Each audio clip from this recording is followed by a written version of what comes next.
What is up, YouTube? How you beautiful humans doing? It's your boy Flum. All right, sorry, I couldn't help myself. It's what everybody does. All right, I'm just trying to be a big YouTuber. Today, guys, I'm just gonna be kind of like doing a short little video on top 5 tips, we'll call it, for opping.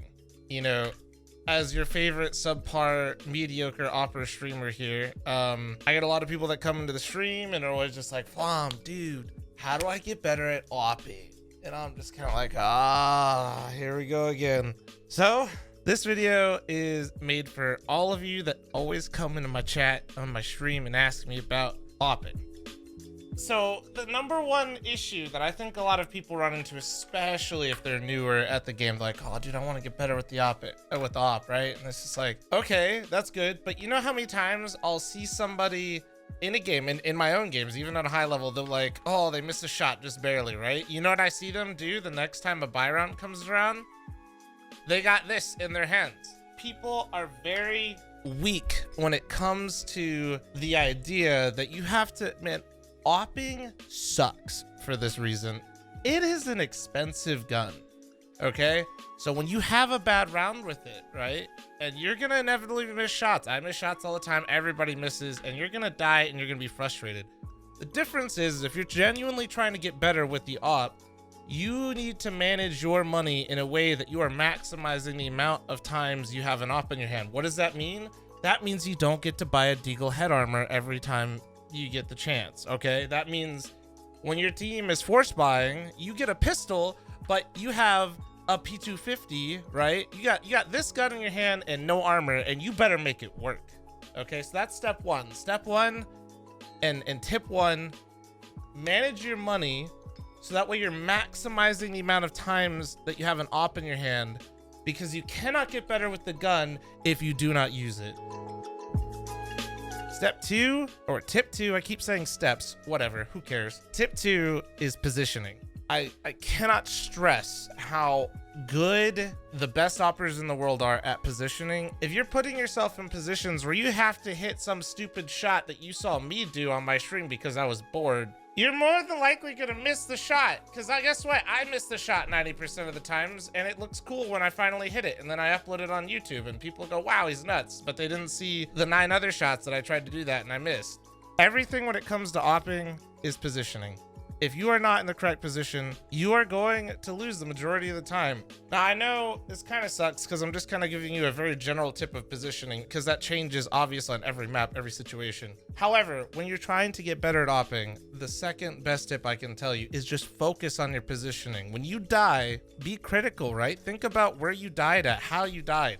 If there was something positionally you could have done better, because most of the time when you die as an opper, yeah, you missed the shot, but typically it's like you put yourself in a situation where you had to kind of hit a very difficult shot, where in reality, you probably could have done something much easier and made the situation much easier on yourself. So as you're improving, as you're playing, as you're really trying to get better with the op, just think about where you're standing at all times. Is this a good angle? Am I at a good spot? Should I move? Once again, I know this is a little vague and a little general, but I think the best critic of your game is yourself, and it's something that you should immediately think of while you're opping. So, you know, manage your money accordingly, and then next step is, where are you standing? How are you positioning yourself in rounds?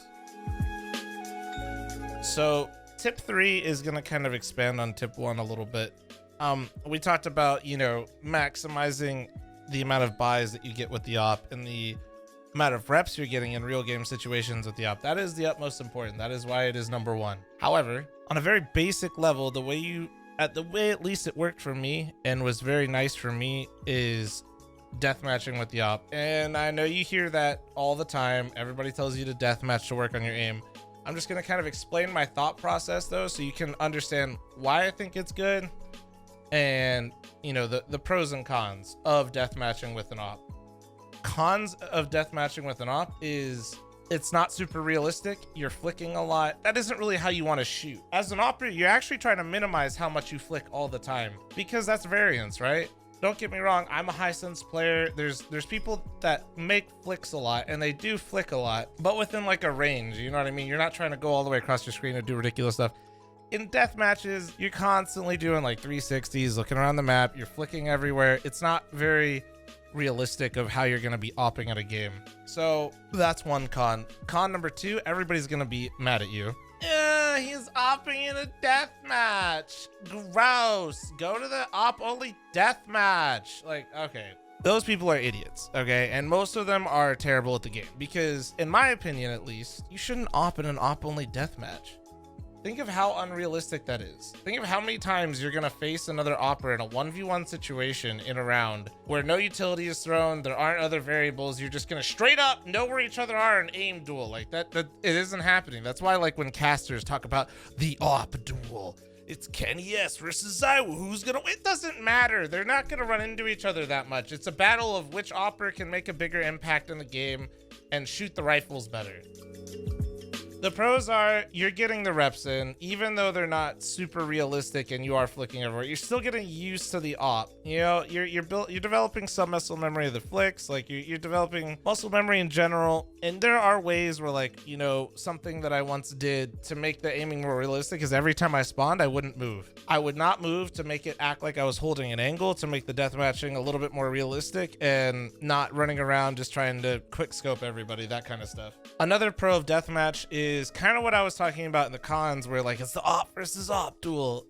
Most of the time, the people that you are shooting at have rifles in their hands. So getting used to that movement is very important. That movement speed is so critical when you're opping and understanding how you need to flick, how you need to shoot. Wow, maybe how you're holding the angle altogether. It gives you a very good understanding, whether you realize it's happening or not, you know, how quickly people move with rifles in their hands. Tip number 4.